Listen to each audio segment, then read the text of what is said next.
Olá a todos, sejam muito bem-vindos novamente. Meu nome é professor Val Marques e essa é a segunda aula de leitura musical.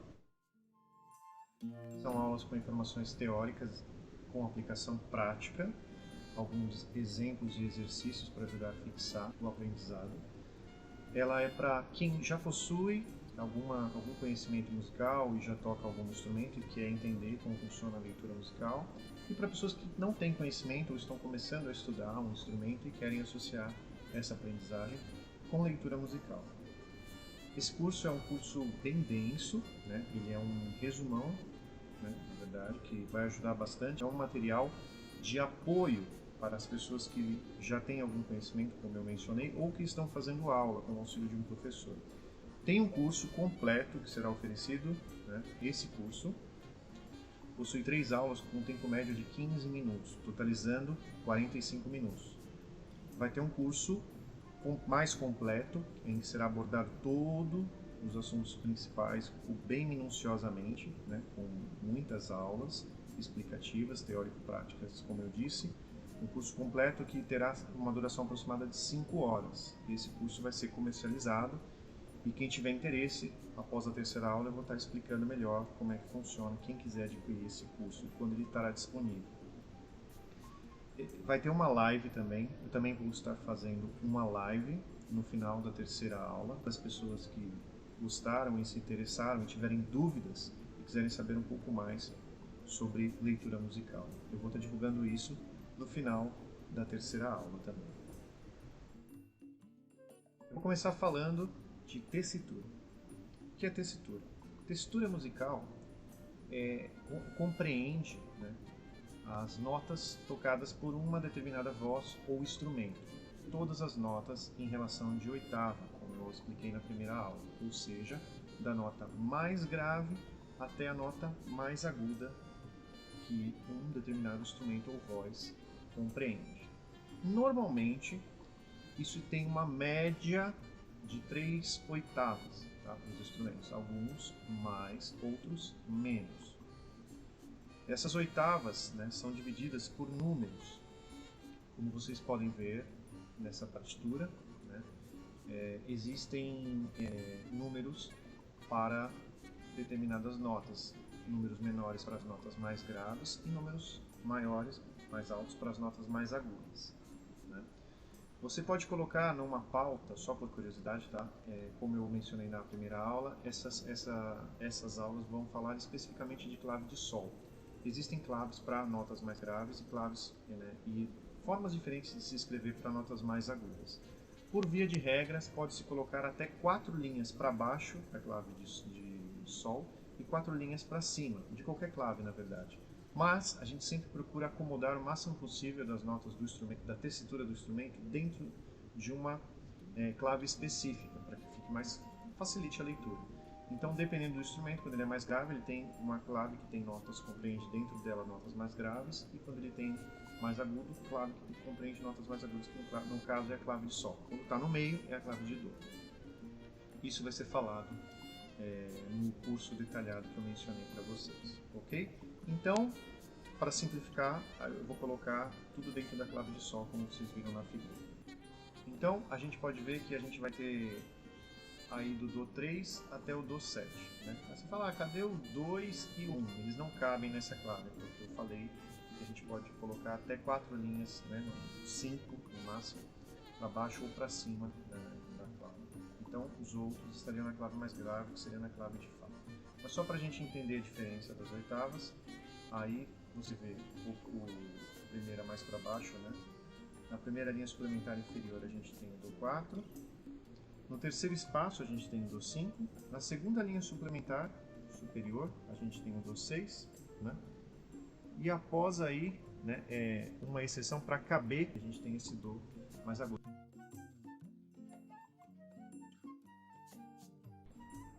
As medidas das notas em relação à sua numeração são mensuradas numa unidade de medida chamada Hertz.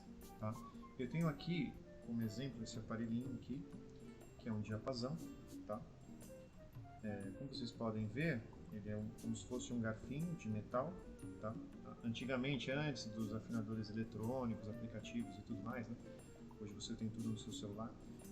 Os músicos usavam esse aparelho para afinar. Quando você bate uma dessas hastes aqui, ela faz uma vibração, que a nota é feita através de tudo, né, de uma vibração sonora, seja no piano, que você tem um martelo batendo numa corda que faz uma vibração, ou no violão, contrabaixo, guitarra, que está tangindo uma corda, ou um instrumento de sopro, né, que você está fazendo uma vibração e está fazendo o ar vibrar numa determinada frequência também, tudo é uma vibração, que é medida em hertz. Esse aqui é um diapasão, ele dá a nota Lá, que é um Lá que é 440 Hz. Tá? Esse aqui, no caso, é o Lá 4. Se fosse simular com a minha voz humana, é uma nota bem aguda, né? É uma nota para homens que cantam agudo, no caso a gente chama de tenor, né? Essa nota aqui, tá? Quando eu canto uma oitava abaixo disso, eu estou cantando o Lá 3, né? E se eu conseguisse cantar, por exemplo, uma oitava abaixo disso seria o Lá 2. É disso que eu queria falar. O registro da maioria dos instrumentos está próximo do Dó 4, que se a gente olhar para o piano, é o Dó que está no meio do piano. E a gente chama também esse Dó 4 de Dó central. A maioria dos instrumentos possui o Dó central, né? Praticamente todos eles. Então, eu vou dar alguns exemplos de como a gente tocar esse Dó central, que é o Dó 4, e o Dó 5 presente na maioria dos instrumentos. O primeiro vai ser a flauta. Dó 4.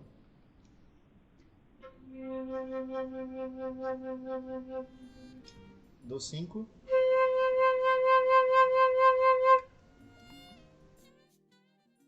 No caso do violão, a gente tem aqui, né, o Dó 4, onde ele é escrito para a gente tocar, e aqui o Dó 5. Tá? Existe uma diferença do violão para esses outros instrumentos que eu estou citando aqui e para a voz, porque o violão ele é escrito de uma forma diferente do que soa. É o que a gente chama de transposição de oitava. Tá?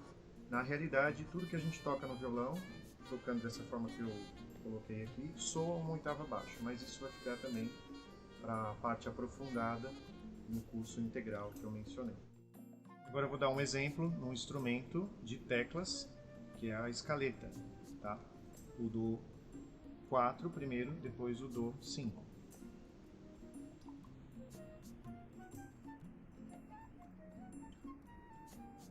Dó 4. Dó 5.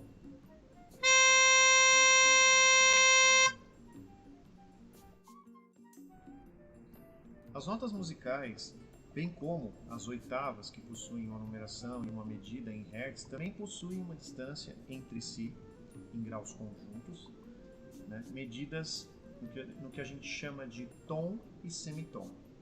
Okay?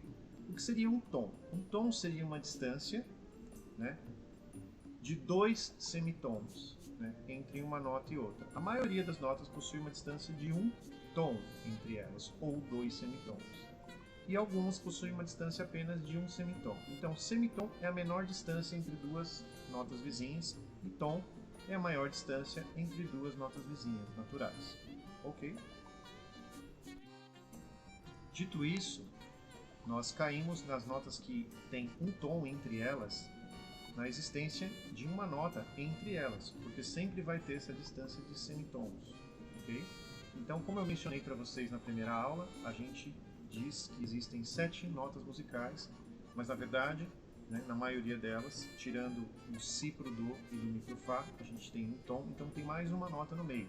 Então, na verdade, existem 12 notas musicais. Existem 7 nomes de notas, que são Dó, Ré, Mi, Fá, Sol, Lá, Si.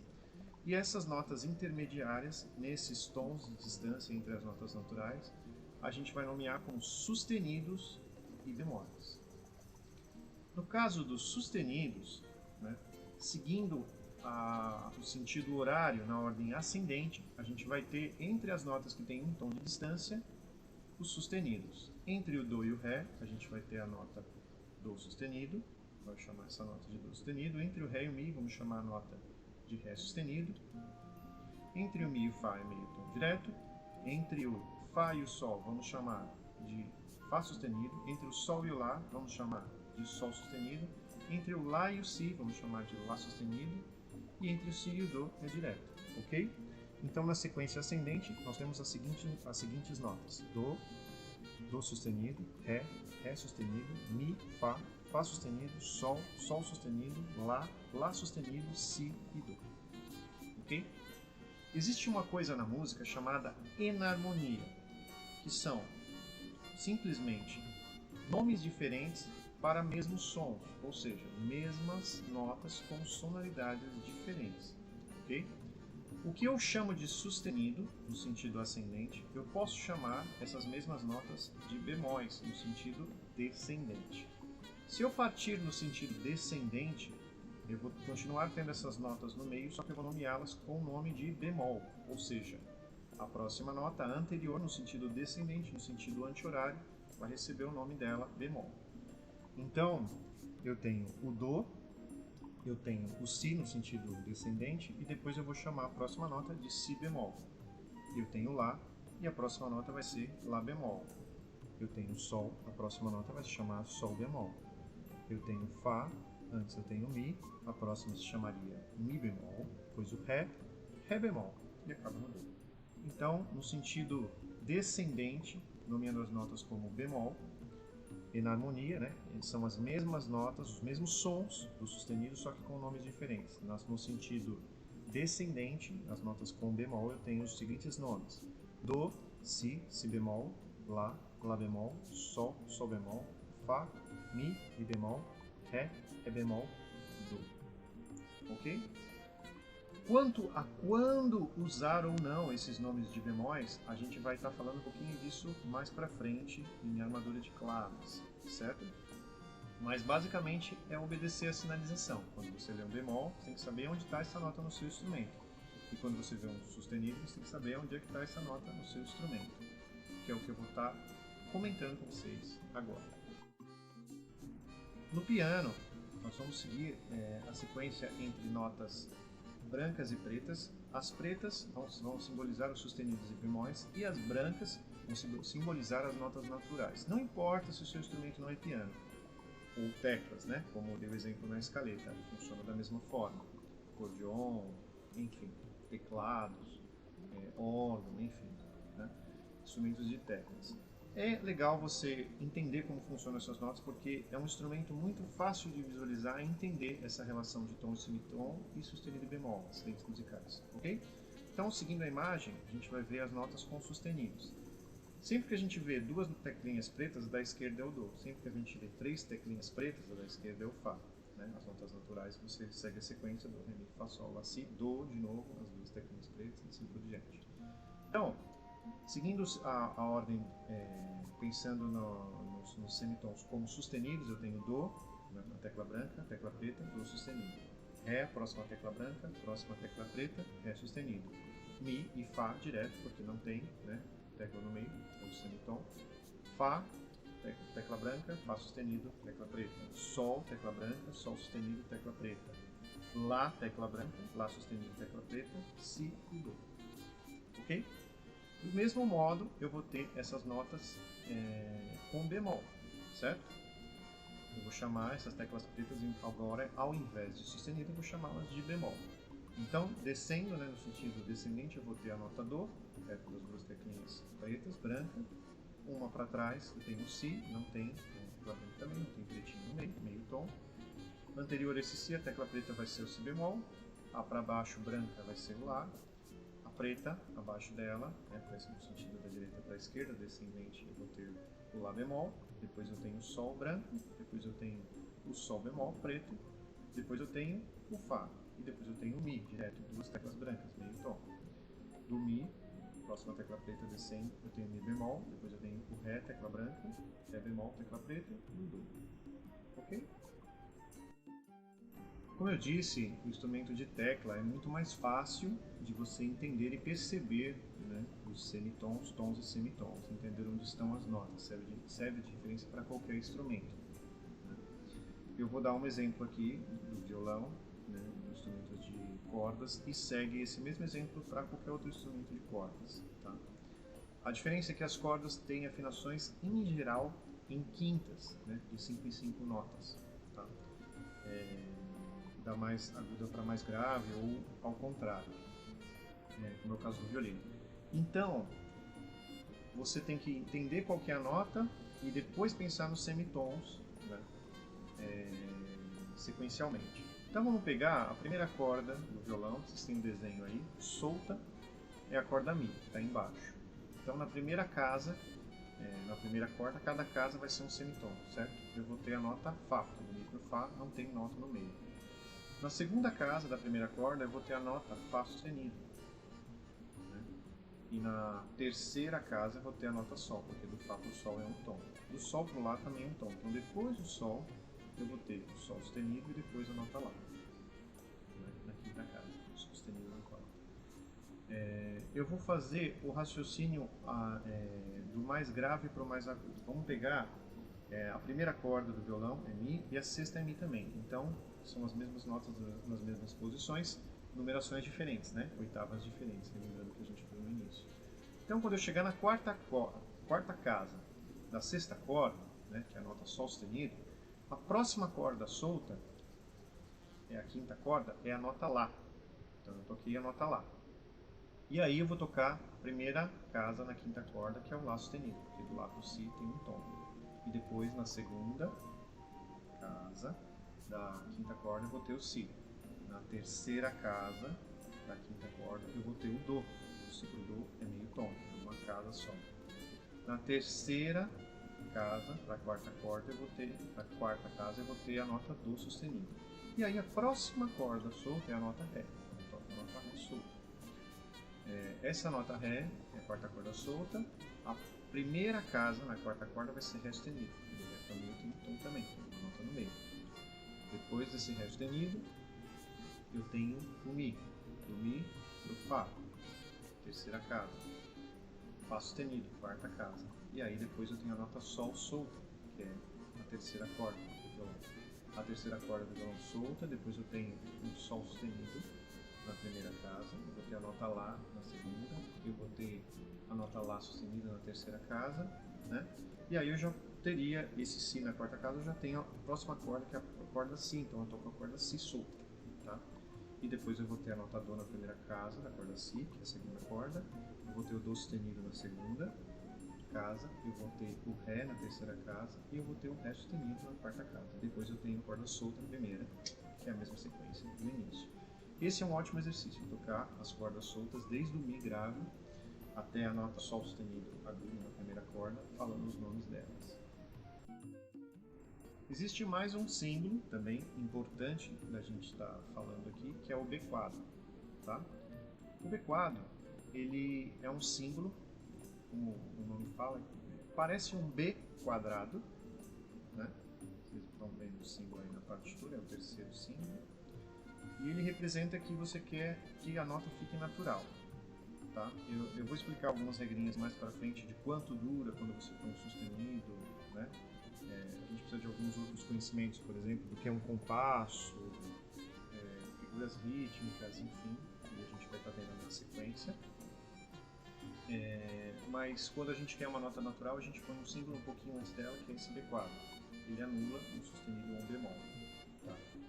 Seja um acidente fixo ou um acidente de percurso, como eu vou estar explicando decorrente. Né? Então, como que aparecem esses símbolos na partitura? O sustenido ele vai aparecer sempre antes, né, da nota. O bemol também vai aparecer sempre antes da nota. E o B quadro também vai aparecer sempre antes da nota. Eu vou estar explicando as partes que compõem a nota. Vocês estão vendo aí um símbolo tem um pauzinho e uma bolinha, né? O que vale a nota é sempre essa bolinha, que chama cabeça, tá?